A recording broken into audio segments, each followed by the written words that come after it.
Ideally చాలామంది expected ఏంటంటే అనిల్ గారి నెక్స్ట్ సినిమాల్లో మీరు చిన్నదో పెద్దదో క్యారెక్టర్ డిఫాల్ట్గా పడిపోవాల్సిందే మీది, లేకపోతే క్రౌడ్ డిమాండ్ అన్నట్టు అనుకున్నారు. బట్ అటువంటి ఏ జరగలే. ఏంటి అసలు, did you guys think of something or? Number ఉందా సార్ అనిల్ గారి నంబరు? ఫోన్ చేయండి, గబుక్కుని ఫోన్ చేసి అడగండి అసలు ఏంటి ప్రాబ్లం అనేసి. సో ఈ క్వశ్చన్ నేను కూడా అడిగాను, నా చుట్టూ ఉన్న వాళ్ళు చాలామంది అడిగారు.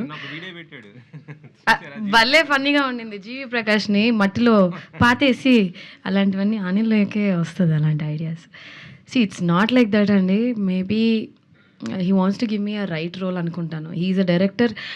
అనిల్ గారు అసలు ప్రతి ఒక్క స్టేజ్ మీద కానీ ప్రతిసారి నన్ను చూసినప్పుడు ఎవరికైనా ఇంట్రడ్యూస్ చేసేటప్పుడు ఆయన చెప్పేది ఒక్క మాటే, అసలు సంక్రాంతి సినిమా వర్క్ అయిందంటే నా భాగ్యం వల్లే చూడండి అని చెప్పి చాలా he'll be very proud. And మేము ఫెస్టివల్స్, గోవా ఫెస్టివల్స్ కానీ ఆ ఫెస్టివల్స్, ఢిల్లీ ఫిల్మ్ ఫెస్టివల్కి వెళ్ళినప్పుడు ప్రతి ఒక్కసారి you giving any award give to her, she's best actress in south అది ఇది అని చెప్పి he literally fought. I mean he's someone like that.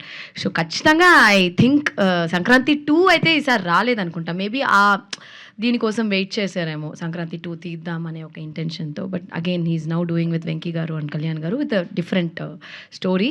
నేను స్టోరీ నాకు లైన్ అయితే చెప్పారు, ఇట్స్ సూపర్. మళ్ళీ ఇంకో బ్లాక్ బస్టర్ పక్కా కన్ఫామ్.